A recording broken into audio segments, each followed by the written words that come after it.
The low, constant hum of fluorescent lights filled the small exam room at Riverside Animal Clinic, a familiar sound in an otherwise quiet evening. Outside, the world carried on, unaware of the mystery unfolding inside this modest facility just outside Portland, Oregon. Inside one of the stainless steel kennels, nestled tightly into the farthest corner, was a gray tabby cat. His small body trembled, his fur dull and unkempt. Dr. Scott Harper stood silently nearby, arms crossed, observing the animal with a growing sense of unease. There was something about this cat, something he couldn't quite name, and that more than anything kept him standing there, unable to walk away. The clinic had seen its share of abandoned pets, strays picked up by animal control, pets left behind by families who had moved, and aging companions dropped off with tears and apologies when their care became too much. But this cat, Charlie, felt different. There was a weight to his presence, an invisible heaviness that filled the room like fog. Charlie's soft, heartbreaking cries had begun the moment he was brought in. Not the typical meows of an anxious feline, but long, mournful wails that echoed through the clinic's halls. They pierced through the usual noise, the clicking keyboards at the front desk, the casual laughter of the staff, even the distant barking of dogs from the back kennels. Charlie's cries demanded attention, begged to be heard, and behind every note was not just fear but loss. Scott had worked with grieving animals before. Pets whose owners had passed, animals who waited by the door for someone who would never return. But this was deeper. Charlie wasn't merely reacting to change, he was holding on to something, clinging to sorrow with every fiber of his being.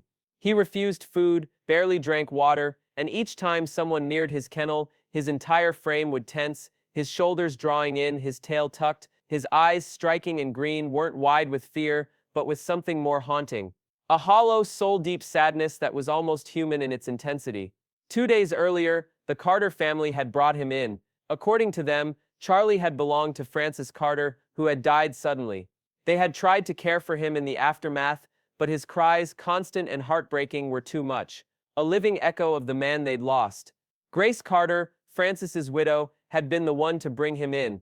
She had held the cat gently, tears streaming down her cheeks as she looked to Dr. Harper with hope and desperation. "He's not himself anymore," she whispered, her voice trembling. "He doesn't eat, he doesn't rest, he just cries. Day and night, he's lost without Francis. Please, if anyone can help him, it's you." Scott remembered her words clearly.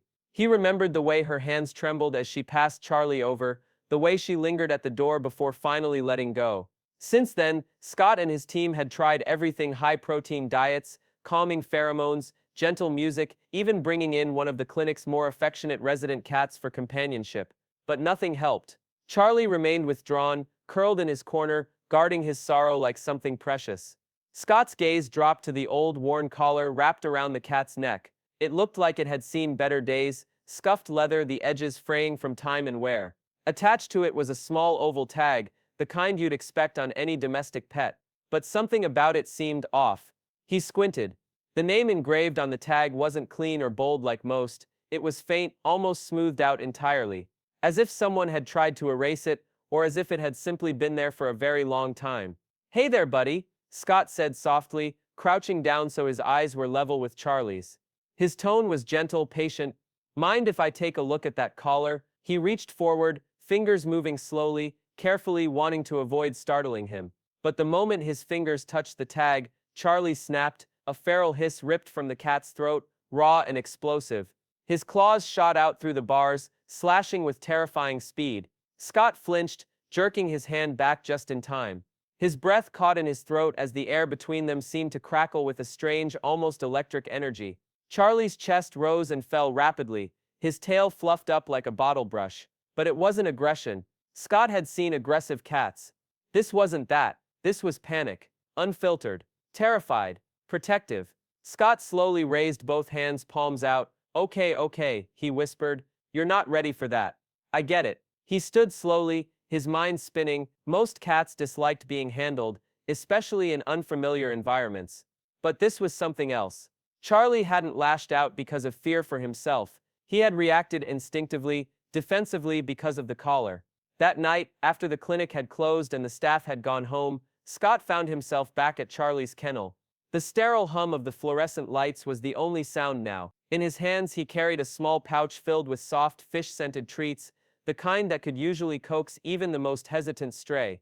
He didn't speak at first, just sat cross-legged on the cold tile floor, a few feet from the kennel, occasionally offering a treat through the bars. For nearly an hour, Charlie remained still, silent, his eyes locked on Scott's face. Then, slowly, his body shifted. He crept forward, one cautious paw step at a time. His nose twitched, his eyes flicked between the treat and the man holding it. Finally, with a flick of his pink tongue, he snatched the treat and retreated. It wasn't much, but it was a start. You see, Scott murmured, I'm not so bad. As the minutes stretched into hours, Charlie began to inch closer with each off. Eventually, he allowed Scott to reach in and gently scratch the top of his head. Then, miraculously, he curled into a cautious loaf near the front of the kennel. A soft, shaky purr rumbled from his chest. And that's when Scott finally got a good look at the tag. The name etched into the metal was not Francis Carter. It wasn't even Carter, it was Maxwell Harrington. Scott's entire body froze. His mind tried to make sense of it. That name, completely unfamiliar, didn't match anything the Carters had said. They had filled out paperwork, claiming the cat had been with Francis for 6 years. But this tag, this collar, it was older. Much older.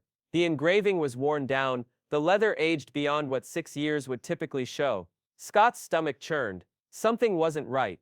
Who are you really, Charlie? He whispered, staring into those soulful green eyes. Charlie didn't respond. Of course. But there was something in his expression. Something wistful, knowing. A quiet acceptance. As if he had carried this secret long enough, but still wasn't ready to let it go. The next afternoon, golden sunlight poured through the windows of the clinic, casting long streaks of light across the tiled floor. Scott stood at the front desk, flipping through Charlie's file yet again. The same empty spaces stared back at him. According to the Carters, Francis had adopted Charlie 6 years ago. But there were no medical records from before that time.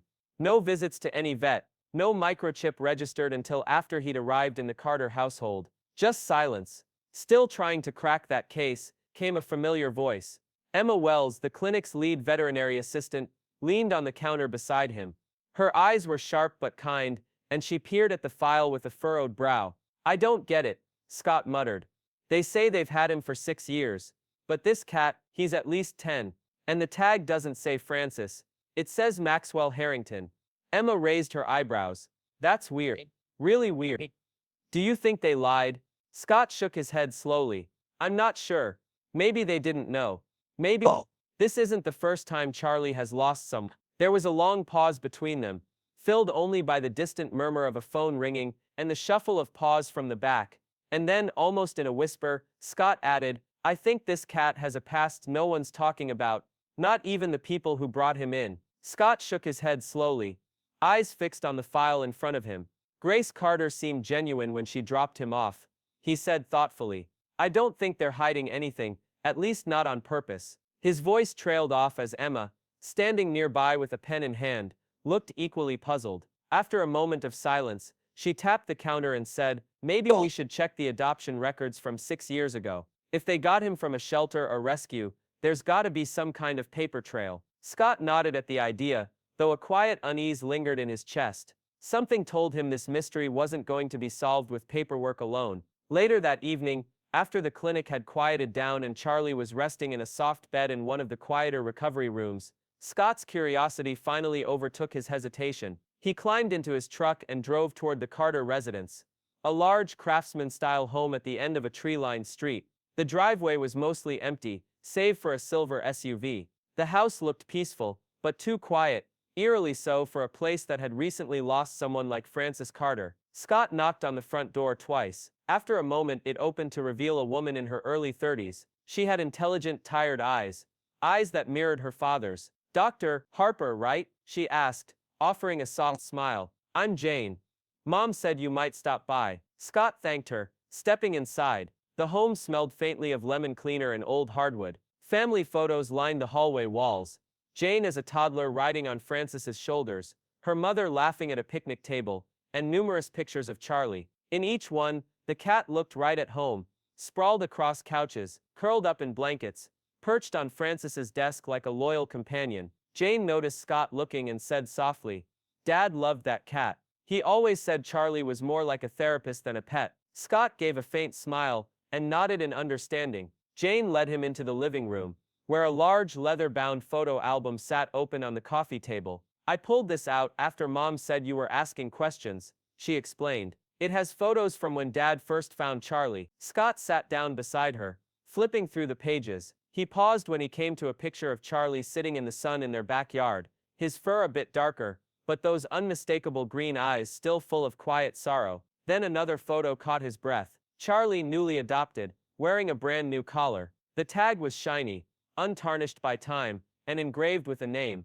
But the name wasn't Francis Carter, and it wasn't Charlie, it was Maxwell Harrington. Scott's stomach dropped. Did your dad ever say where Charlie came from? He asked carefully. Jane traced her fingers along the edge of the photo. Not really, she replied. He just told us he found him near the old Riverside overpass late one night. He said the poor thing looked like he'd been hit by a car. He was filthy, terrified. Dad brought him home and never looked back. Scott's thoughts raced, trying to make sense of what he was hearing. Did he ever try to find the original owner? He asked. Jane shook her head. No, he always said that if someone was out there looking, they would have posted flyers or called shelters. But no one ever came. Scott stared at the collar in the photograph, the name Maxwell Harrington practically glowing. Would you mind if I took a picture of this? He asked. Of course, Jane said without hesitation. If it helps find out where he really came from, I'd love to know too. As Scott snapped a photo with his phone, an unsettling feeling crept into his chest. Somewhere out there, someone had once loved this cat deeply, someone who had never stopped looking for him, and that someone's name was Maxwell Harrington. The next morning, Scott sat at his desk, sipping fresh coffee while staring at the name on his phone screen. Maxwell Harrington. The name lingered like a key to a forgotten door. After leaving the Carter house the night before, Scott had spent hours online. He combed through social media, missing pet forums, even old local shelter logs. For hours nothing turned up, until just after 2 a.m., when a breakthrough arrived. He found a lost pet report filed 6 years ago by an Emily Harrington, a resident of Beaverton, just 20 minutes west of Portland. She had reported a missing gray tabby, named Maxwell. The timing lined up perfectly with when Francis Carter claimed to have found Charlie near the overpass. Scott leaned back in his chair and exhaled, heart pounding. This couldn't be a coincidence. It was too precise. At that moment, Emma appeared in the doorway, holding her tablet. You look like you've seen a ghost, she said with a curious smile. Scott looked up and nodded slowly. In a way, I have, he said. I think I found Charlie's real owner. Emma's eyebrows rose in disbelief. Are you serious? After all this time? Scott turned the monitor toward her, showing the scanned lost pet poster from 6 years earlier. The cat in the image was unmistakable. Same green eyes, same white patch under the chin, same quiet sadness. His name isn't Charlie, Scott said softly. It's Maxwell. Emma stared in silence. So what do we do now? She asked, the weight of the question hanging between them. The Carters clearly love him. He's been with them for years. Scott sighed, rubbing his hands together. We have to call her, he said. She deserves to know. It didn't take long to find a phone number. Emily's contact information was still attached to the old report, and miraculously the number hadn't changed. Scott stared at it for a long moment, the weight of the situation sitting heavy on his chest. Then finally, he tapped the call button. The phone rang twice. Then a soft, tentative voice answered. Hello? Hi, is this Emily Harrington? Scott asked, his voice calm but steady. Yes, she replied cautiously. Who's calling? My name is Dr. Scott Harper. I'm a veterinarian at Riverside Animal Clinic in Portland, he said gently. He hesitated, unsure of how to phrase what came next. I believe we may have found your cat. A long pause followed, then a sharp breath. I'm sorry, what did you say? Scott leaned forward, elbows resting on his desk. We have a gray tabby here, about 10 years old. Green eyes, a white patch under his chin. He's wearing a collar with the name Maxwell Harrington engraved on it. Another pause. Then the sound of something being dropped. A mug perhaps. Then came a faint trembling voice. Oh my God, Emily whispered. Maxwell. Scott leaned forward slightly, his voice gentle yet filled with gravity. We have a gray tabby here, he said into the phone. Older, wearing a worn collar that says Maxwell Harrington. He was brought in after his most recent owner passed away. I know this might be a long shot, but before he could finish, the woman on the other end of the line interrupted, her voice trembling. It's not a long shot, she said. I lost Maxwell 6 years ago. I searched for months. I made flyers, walked the neighborhoods. I never thought I'd hear his name again. The raw pain and emotion in her voice hit Scott in the chest like a wave. He swallowed hard, trying to steady himself. "He's here," he said softly. "If you'd like, you can come see him. I'll be there today," Emily said without hesitation. Her voice cracked, but her words were filled with urgency. "Please, don't let him go anywhere." "He's not going anywhere," Scott promised. "Take your time." When the call ended, Scott set the phone down and let out a long breath. Behind him, Emma stood in the doorway, having listened quietly to the entire conversation. A small hopeful smile tugged at her lips. "That's going to be one hell of a reunion," she said softly. "Yeah," Scott replied, his eyes drifting down the hallway toward the back of the clinic, assuming he remembers her. They both glanced toward Charlie. Maxwell, still curled in his kennel, tail wrapped tightly around his nose. He hadn't moved much since his arrival, still guarding whatever it was he'd carried for years. Scott didn't know how the day would end, but one thing was clear: some connections run so deep that even time can't sever them. The clinic felt unusually still that afternoon. The usual rustling of paper, the quiet shuffle of paws and clinking of tools, had all faded into an expectant hush. Scott stood near the front window, watching the driveway as time crawled by. Each minute stretched longer than it should have. Then at last, a car pulled into the gravel lot. It was a silver sedan, and Scott could clearly see the woman inside gripping the steering wheel so tightly her knuckles had gone pale. It was the kind of grip that came from bracing yourself for heartbreak, and daring to hope it might not come. Emma joined him by the window, nervously twisting the hem of her sleeve. "Do you think he'll recognize her?" she asked. Scott let out a breath. "I don't know," he admitted. His gut twisted with uncertainty. Whether Maxwell remembered her or not, this day was going to leave someone broken. The clinic door chimed softly as Emily stepped inside. She was in her mid-30s, her face lined with the kind of grief that time doesn't quite erase. Her eyes were tired, her smile faint but genuine. She looked around slowly, her hand brushing a loose strand of hair behind her ear as she whispered, "Hi, I'm Emily." Scott stepped forward, offering a kind handshake. "Dr. Harper," he said warmly. "Thank you for coming. I didn't sleep after your call," she confessed. Her voice was uneven. "I kept wondering if it could really be him, if it was really Maxwell." "Let's find out," Scott said softly. He led her down the hallway, each step deliberate, as though they were both afraid to move too fast, to jolt the fragile hope hanging between them. Emma followed quietly behind. When they reached the kennel, Charlie was exactly where he always was, curled up tightly, his head on his paws, his tail tucked beneath him. He didn't lift his head, but his ears flicked, sensing something unfamiliar. Emily gasped, her hand instinctively rising to her chest, her eyes filled with tears. "Oh God," she whispered. "That's him." Her voice broke under the weight of recognition. Scott unlocked the kennel door, but didn't open it. "Take your time," he said gently. Emily slowly knelt on the cold tile floor, lowering herself to his level. "Maxwell," she whispered. The name came out like a prayer, shaky, sacred, and aching. "It's me, sweet boy." Charlie didn't move at first. His body remained still, but his ears shifted again. His tail flicked once, the smallest gesture, but it was enough to make Emily's breath catch. "It's okay," she whispered again, tears streaming down her cheeks. "I know it's been a long time." She didn't reach for him. She didn't speak again. She simply sat there, hands resting quietly on her lap, offering her presence and nothing more. For a long while, nothing happened. Then slowly, Charlie lifted his head. His green eyes blinked open, hazy but focused. He looked at her, really looked. His nose twitched, his whiskers shivered. Emily's voice cracked. "Do you remember me?" she asked softly. "I've missed you so much." And then finally, he responded. A soft, uncertain purr rumbled from deep in his chest. It wasn't strong or steady, but it was there, a small, precious thread of recognition, pulled from somewhere far away. The sound was enough to break the dam inside Emily. She sobbed openly, hand to her mouth, shoulders trembling.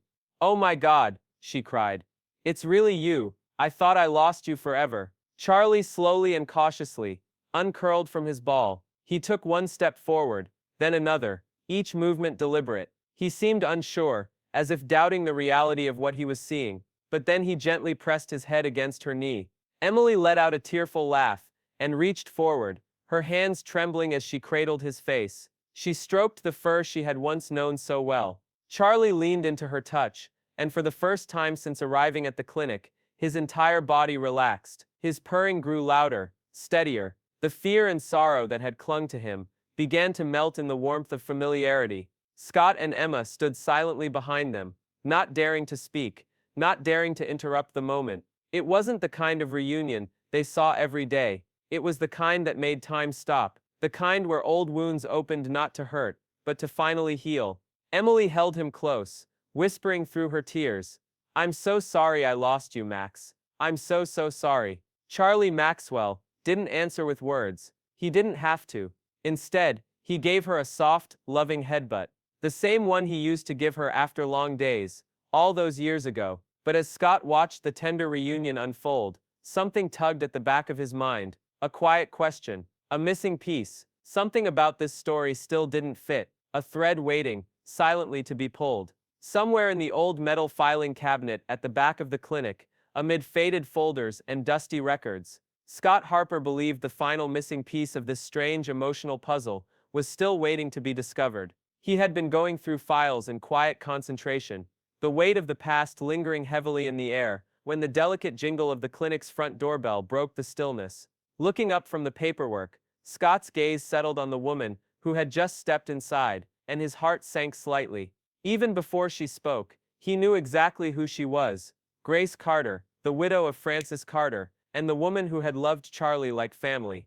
Grace stood in the entrance, with a kind of poised stillness, her purse clutched tightly against her body, like it might protect her from the wave of emotions she was clearly trying to hold back. Her gray hair was pulled neatly into a bun, her expression controlled, almost steely, but Scott could see the signs of strain. Her eyes flickered around the room, as if searching for something familiar, her mouth drawn in a tight line. There was no mistaking it. She hadn't come to fight, but she had come prepared to hurt. Behind the front desk, Emma offered a gentle, surprised smile. "Mrs. Carter, we weren't expecting you." Grace didn't return the smile. Instead, she stepped forward and said, in a tone that was polite but firm, "I need to see Charlie." Her voice caught slightly on the name. "I heard something about his original owner." There was hesitation in the way she said it, as if the very thought unsettled her. Perhaps it wasn't just that the cat she loved had a different name, but that he might have belonged to someone else first, that her years of memories, comfort and healing, were shared with a stranger. Scott stood and walked toward her, rubbing his hands down the front of his scrubs, in a calming gesture. "Mrs. Carter," he began gently, "this might not be the best time." "I need to see him," she interrupted, louder now, her voice steadier. "Francis loved that cat like a son. I can't just walk away without knowing." Before Scott could respond, Emily Harrington appeared from the hallway. In her arms, cradled gently and protectively, was Charlie, or Maxwell, as she still called him. The moment Grace saw him, something in her posture changed. Her shoulders sagged, her fingers loosened their death grip on her purse, and her eyes filled with something halfway between relief and devastation. "Charlie," she whispered, the name slipping out instinctively, as though it had never left her lips. The atmosphere between the two women instantly thickened, not with animosity, but with unspoken grief, layered love, and the painful tension of shared affection. They both looked at the same cat, each seeing a different life, a different connection, a different chapter. Emily took a breath and held the cat a little closer. Her voice was soft but firm. "His name is Maxwell," she said. "That's what I named him, before he disappeared 6 years ago." Grace's jaw tightened. Her fingers returned to the handle of her purse. "Francis found him," she replied, her voice beginning to shake. "He was scared, injured, hiding under our porch. He wouldn't let anyone near him for weeks. But eventually, he trusted us. He trusted my husband. When Francis was dying, Charlie never left his side. Not once. He saved him in a way none of us could." Emily's arms tightened slightly around the cat. Her expression remained gentle, but resolute. "I understand," she said, "but before all of that, before the porch, before Francis, he was mine. I raised him from a kitten. I searched everywhere for him. When he went missing, I never stopped hoping he'd come back." Neither woman raised their voice. There were no accusations, no anger, just two people bonded by grief, both claiming love and history, with a quiet sincerity. Between them, Maxwell let out a small confused meow, his ears twitching at the sound of both familiar voices. He looked from one woman to the other, sensing the tension not as conflict, but as emotion. Scott stepped forward again, sensing the need for someone to bridge the divide. "I think we can all agree," he said calmly, "that what matters most is what's best for him. Charlie, Maxwell, whatever name you choose." Both women turned toward him, Their eyes, though shaped by different stories, mirrored the same pain and longing. He doesn't have to lose either of you, Scott continued. You've both loved him. You've both given him a home. Maybe this isn't about deciding who keeps him. Maybe it's about finding a way he can have both of you. Grace blinked in surprise. What are you suggesting? I'm suggesting we try something new, Scott said. Something untraditional. Because let's be honest, nothing about this story has followed the rules. Maybe there's a way for him to stay connected to you both. Emily looked down at the cat in her arms, gently stroking his fur. Her voice broke as she spoke. He's not just mine anymore. I can see that. You love him. I can feel it. Grace's lips trembled as she fought the tears rising in her eyes. For the first time since she stepped through the door, her walls began to lower. Tears shimmered in Grace Carter's eyes, threatening to break through the calm facade she had tried so hard to maintain. Her voice was thick with emotion as she spoke. Francis used to say Charlie had a way of knowing who needed him the most, she said softly. Maybe he was right. For a long moment, silence filled the room, broken only by the soft rhythmic purring, coming from the gray tabby nestled comfortably in Emily's arms. Charlie, or Maxwell as Emily called him, lay with half-closed eyes, radiating peace, as if he understood that the people around him were trying to make the most important decision of his life. Finally, Grace exhaled a shaky breath and lifted her gaze to meet Emily's. I don't want to fight over him, she said, her voice quiet but sincere. Neither do I, Emily whispered, her hand gently stroking the cat's fur. Scott, who had been silently watching, stepped in with a gentle smile. Then maybe, instead of fighting over him, you can find a way to share him, he said. A cat with two homes. It's unconventional, sure, but if anyone can make it work, it's the two of you. Grace let out a soft laugh through her tears. Francis would have loved the irony, she said. Emily smiled too, her eyes still locked on the cat in her arm. Maxwell always had a way of bringing people together. There were no legal documents, no formal discussions, just an unspoken understanding between two women who had both loved and been loved by the same remarkable cat. And somehow, Charlie knew. His purring grew louder, his little body relaxing further into Emily's embrace. For the first time in his long winding journey, he didn't have to choose. He didn't belong to just one home. He belonged to both. Later that day, the soft ticking of the clock in Scott Harper's office filled the quiet, a subtle reminder that time was still moving forward, even as life stood still for the people in the room. Two women sat across from one another, struggling with the weight of a decision that had nothing to do with ownership and everything to do with love. Charlie lay curled between them on the desk, his slow, steady breathing the only movement in the room. Grace sat with her hands folded in her lap, nervously twisting the strap of her purse, a habit that had followed her through years of anxiety and grief. Across from her, Emily leaned forward, her elbows on her knees, fingers clasped tightly, as she tried to find the right words. Neither woman had spoken for several minutes. Outside the room, the faint sounds of the clinic moved on, paper shuffling, quiet conversation, but inside, it was as if the world had paused to give them space. Eventually, Grace broke the silence. I don't want to take him away from you, she said, her voice low. I know what it's like to lose someone you love. I wouldn't wish that on anyone. Emily looked up, the emotion in Grace's words catching her off guard. I feel the same way, she replied, but I also can't pretend I don't want him back. He was my family first. Grace offered a small, sad smile, and he became part of ours. When Francis got sick, Charlie,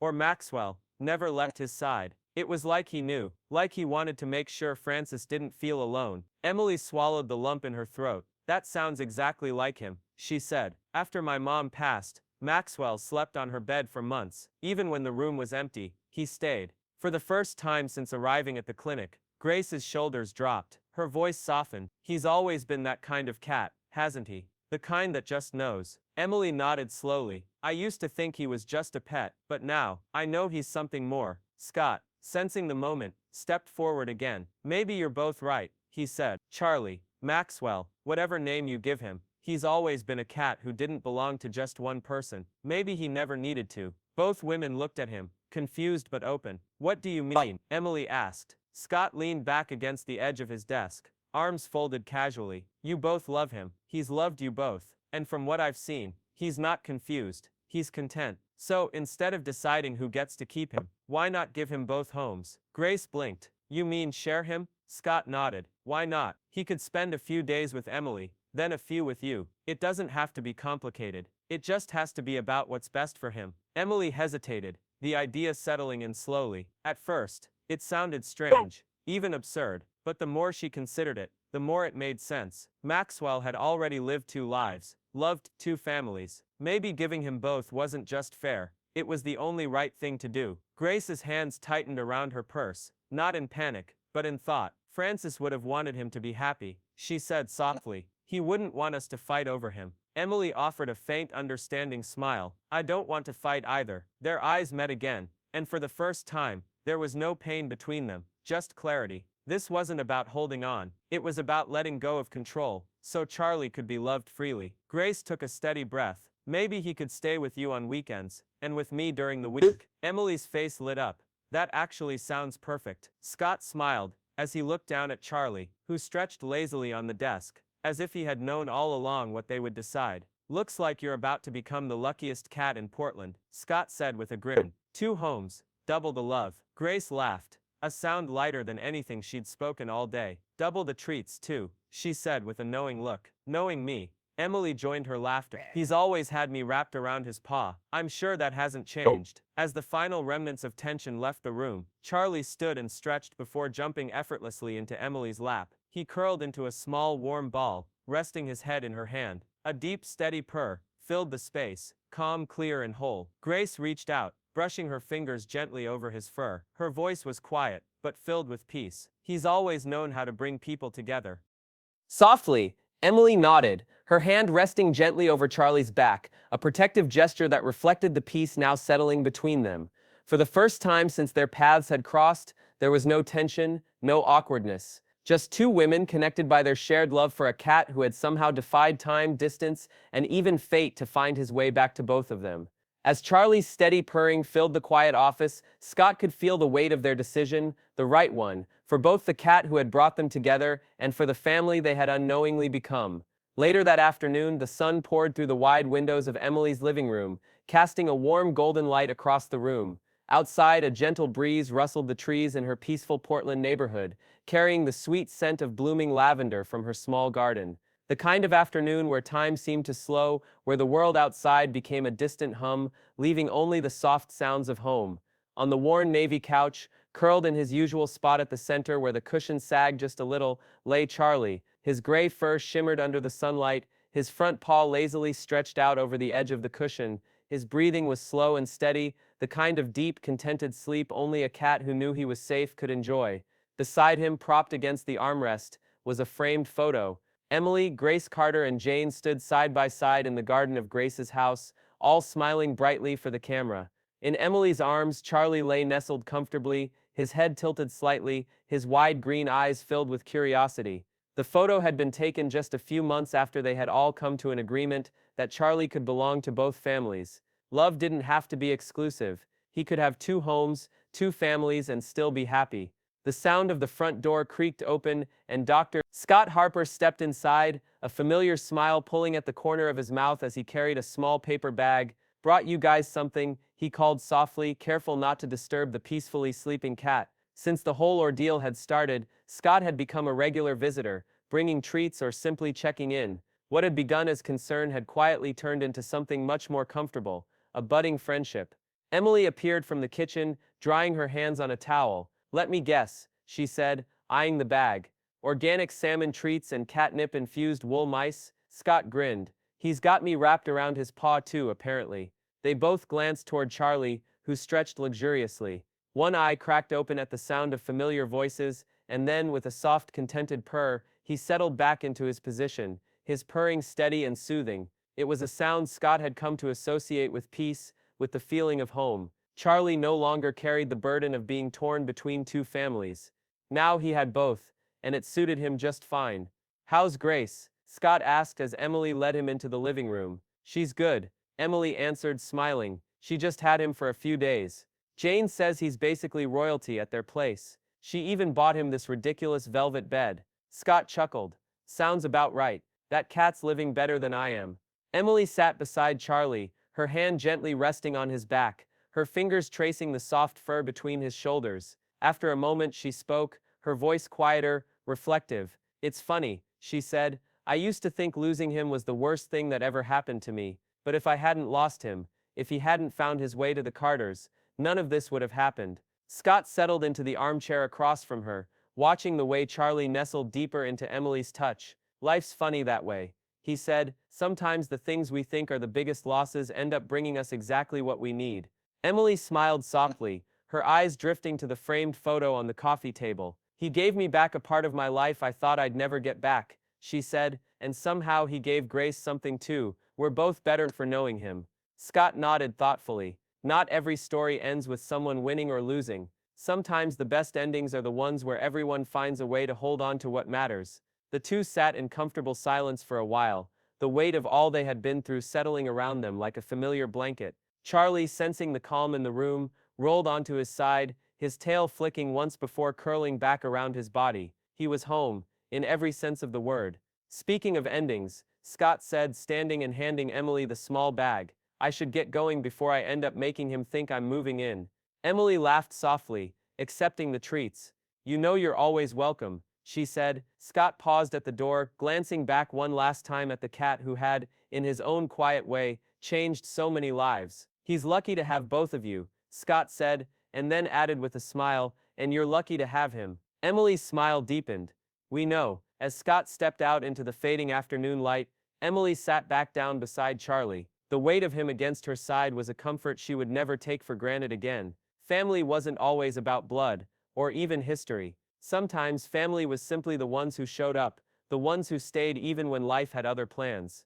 And sometimes family was a gray tabby cat with a mysterious past, a heart big enough to love more than one home, and the uncanny ability to bring two families, and maybe even a few unlikely friends together. We made it, buddy, Emily whispered, her fingers tracing the soft curve of Charlie's ear. We're finally home. Charlie's ear twitched, and for a brief moment, his purring grew louder, a sound of agreement, of contentment, of a story that had found its perfect ending.